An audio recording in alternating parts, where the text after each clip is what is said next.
अब हमें वो स्वप्न याद आते हैं, वो हमारे अंदर, वो हमें याद है कि हम मरते नहीं थे, मरना नहीं चाहिए।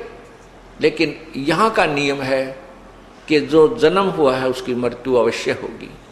यहाँ ब्रह्मा विष्णु महेश जिनको हम भगवान मानकर पूजा करते थे, इनकी भी जन्म और मृत्यु होती है, ये भी अमर नहीं है।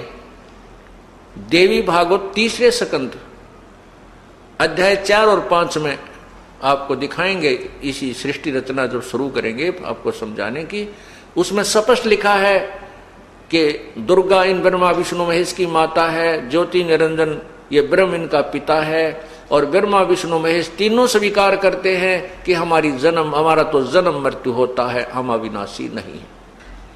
अब हम सतलोक में वापस जाने की तैयारी कर रहे हैं, जहां पर ना कोई कष्ट है, ना कोई रोग है, ना कोई गर्मी है, ना कोई फ्लड आती है, ना कोई महामारी आती है, न कोई वहां पर अकाल गिरता है, वहां सदा सुख रहता है। सदा सुख, उसको सुख सागर कहते हैं।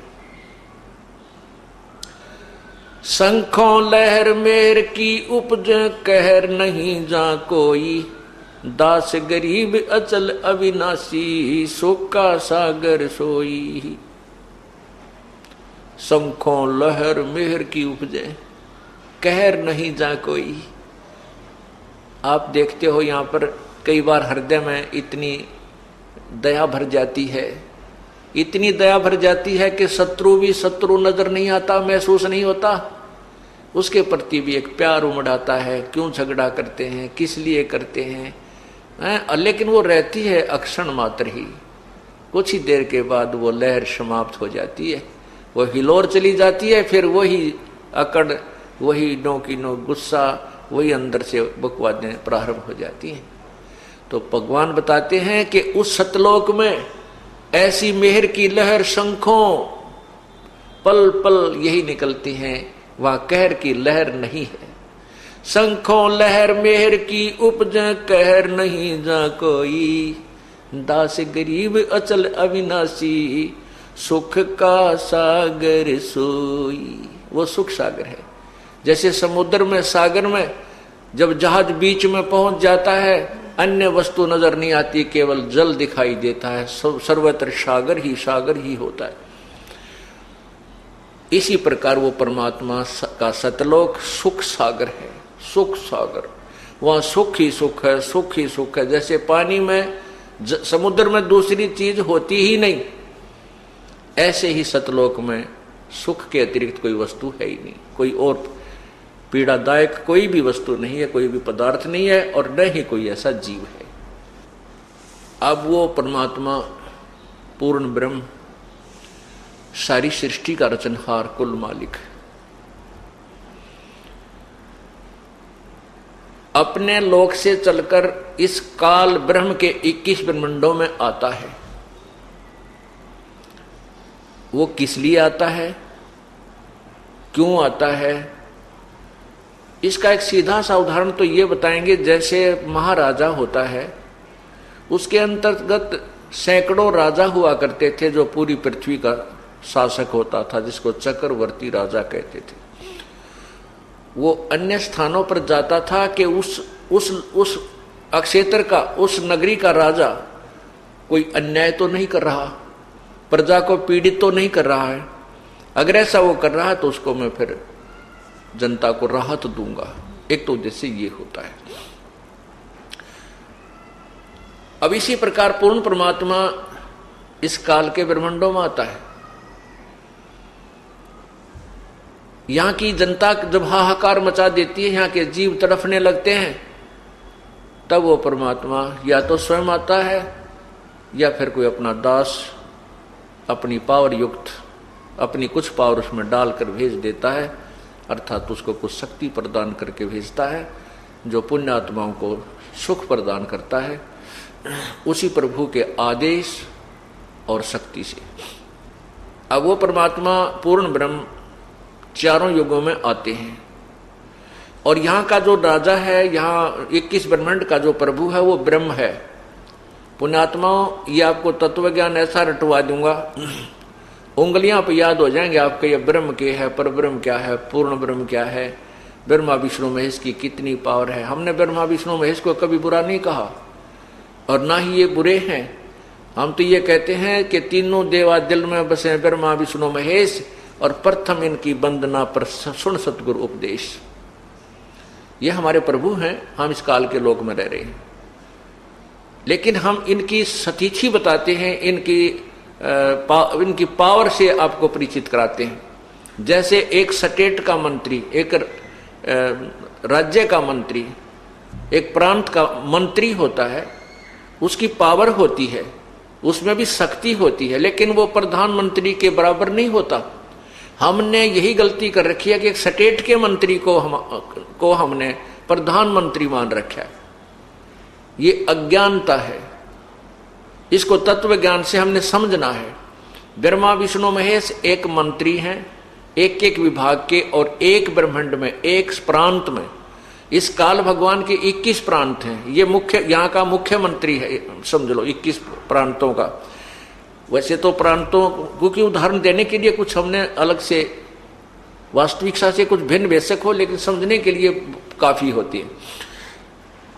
ये निरंजन जो ये काल है, ब्रह्म है, ये एक ब्रह्मांड में स्वयं मुख्यमंत्री का रोल करता है, और इसके तीनों पुत्र एक एक मंत्री का रोल करते हैं।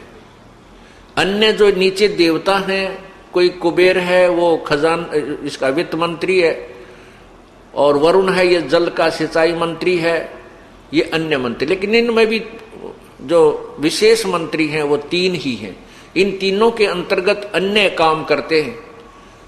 जैसे वरुण है, ये जल विभाग का, सिंचाई विभाग का चीफ इंजीनियर जान लो। इस तरह की इनकी सतिथि बना रखी। तो ये एक ब्रह्मांड में ब्रह्मा विष्णु महेश केवल 3 लोक बने हैं। एक ब्रह्मांड में 3 लोकों में एक एक विभाग के मंत्री हैं, और इनका पिताजी मुख्यमंत्री एक ब्रह्मांड में। ऐसा जानो। और इन ब्रह्म से ऊपर परब्रह्म, परब्रह्म से ऊपर एक पूर्ण ब्रह्म। पूर्ण ब्रह्म जो है वो सारी सब ब्रह्मांडों का मालिक है, कुल का मालिक है। उसको परम अक्षर ब्रह्म भी कहते हैं।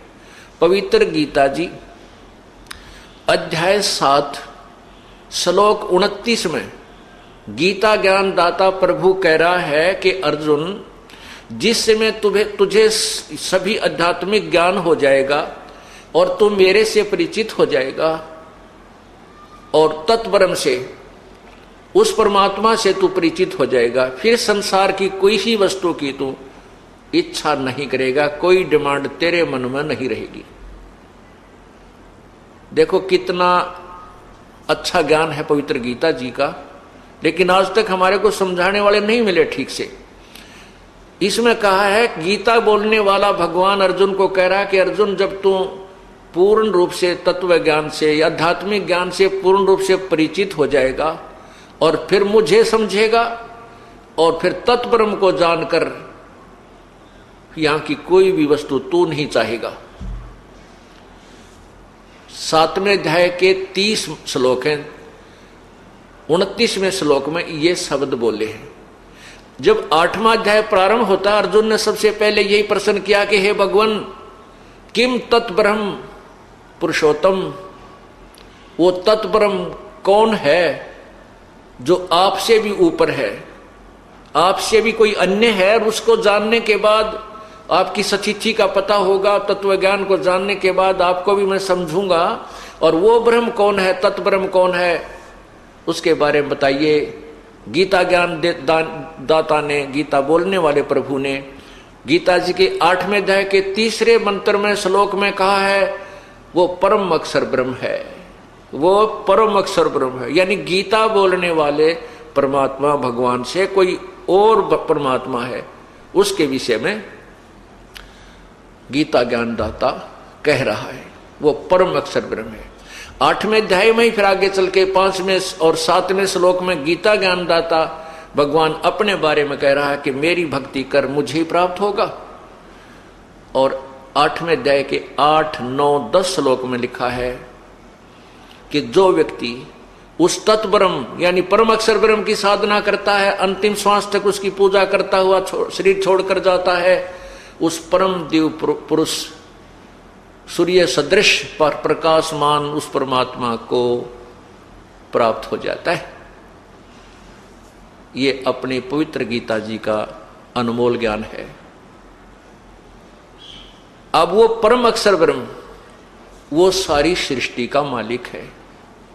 उसी के लिए गीता अध्याय नंबर 18 के मंत्र 62 में कहा है गीता ज्ञानदाता ने कि अर्जुन तू सर्वभाव से उस परमेश्वर तत्व ब्रह्म की शरण में जा, परम अक्षर ब्रह्म की शरण में जा, उसकी कृपा से ही तू परम शांति और शाश्वत स्थान अर्थात सतलोक को प्राप्त होगा। शाश्वत स्थानम, शाश्वत माने सदा रहने वाला यानी अविनाशी, स्थान माने धाम लोक, सत्यलोक को प्राप्त हो जाएगा। उस परम अक्षर ब्रह्म के ज्ञान को समझने के लिए, परम अक्षर ब्रह्म को प्राप्त करने वाली विधि को प्राप्त करने के लिए गीता जी अध्याय नंबर 4 के मंत्र 34 में कहा है कि उन तत्वदर्शी संतों की खोज कर उनको दंडवत प्रणाम कर, विनम्र भाव से कपट छोड़कर प्रसन्न कर, फिर वो तत्वदर्शी संत तुझे उस परम पिता के पाने की विधि बताएंगे।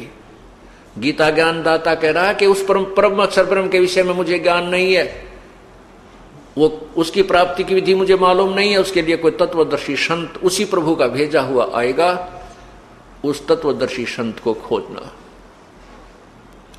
वो तत्वदर्शी संत होगा कैसा, उसकी क्या पहचान है, पवित्र गीता अध्याय नंबर 15 के प्रथम मंत्र में ही स्पष्ट कर दिया है कि वो उसकी क्या पहचान होगी उस तत्वदर्शी संत की, कि वो उस संसार रूपी उल्टे लटके हुए वृक्ष के का पूर्ण विस्तृत विवरण देगा। स वेदवित वो तत्वदर्शी संत होगा। उस परमात्मा ने, पूर्ण ब्रह्म ने स्वयं ही एक भूमिका की थी तत्वदर्शी संत की, स्वयं ही वो भगवान है, स्वयं ही संत बनकर आते हैं, स्वयं ही एक अच्छे भक्त की भूमिका करके हमें उदाहरण देते हैं कि बेटा ऐसे ऐसे रहना जैसे मैं रह रहा हूं। उस परमात्मा ने, उस तत्ब्रह्म ने, परम अक्षर ब्रह्म ने आकर के आप ही तत्वदर्शी संत की भूमिका निभाई थी। उसके बाद उन्हीं के ज्ञान से इस दास को वो तत्व ज्ञान प्राप्त हुआ है और तत्वदर्शी संत की पदवी उसी परमात्मा ने इस दास को दी है। तो उस परमेश्वर ने, उस परम अक्षर ब्रह्म ने, सतपुरुष ने, कबीर परमेश्वर ने आकर के आज से 600 वर्ष पूर्व सवसम वेद यानी कबीर वाणी का के माध्यम से हमें यह ज्ञान दिया था। क्या कहा था, अक्षर पुरुष एक पेड़ है निरंजन वा की डार, अक्षर पुरुष एक पेड़ है निरंजन वा की डार, तीनों देवा शाखा है भाई पात रूप संसार। अक्षर पुरुष एक पेड़ है, निरंजन वा की डार और तीनों देवा शाखा है, ये पात रूप संसार। कितना प्यारा ज्ञान दिया गीता जी में, और स्पष्ट कर दिया है कि वो तत्वदर्शी संत कैसा होगा। इस उल्टे लटके हुए संसार रूपी वृक्ष का यानी पूर्ण विवरण बताएगा। उसके तना क्या है, कौन है, जड़ कौन है, तना कौन है, और वो डार कौन है, फिर वो शाखाएं, तीनों शाखा क्या हैं, और संसार रूपी वृक्ष कौन है। तीनों गुण, रजगुण ब्रह्मा, सतगुण विष्णु, तमगुण शिवजी रूपी तो शाखाएं हैं। नीचे जो जड़ है, मूल है उस वृक्ष की, यानी संसार जहां से चला है, जिससे प्रवृत्ति को प्राप्त हुआ है, वो मूल है, वो पूर्ण परमात्मा परम अक्षर ब्रह्म है। एक वृक्ष की जो जड़ होती है वो जमीन के अंदर हिडन होती है, गुप्त होती है, प्रोक्ष होती है, और उससे बाहर तना होता है।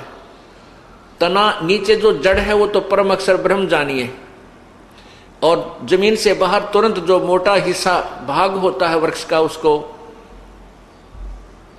तना कहते हैं, उसको अक्षर ब्रह्म अर्थात पर ब्रह्म जानिए। और फिर ऊपर जाके शाखाएं, मोटी मोटी डार निकलती हैं, उनमें से एक डार को ज्योति निरंजन ब्रह्म क्षर पुरुष जानिए। उसी क्षर पुरुष एक ब्रह्म के आगे जाके 3 शाखाएं बन जाती हैं। उन तीनों शाखाओं को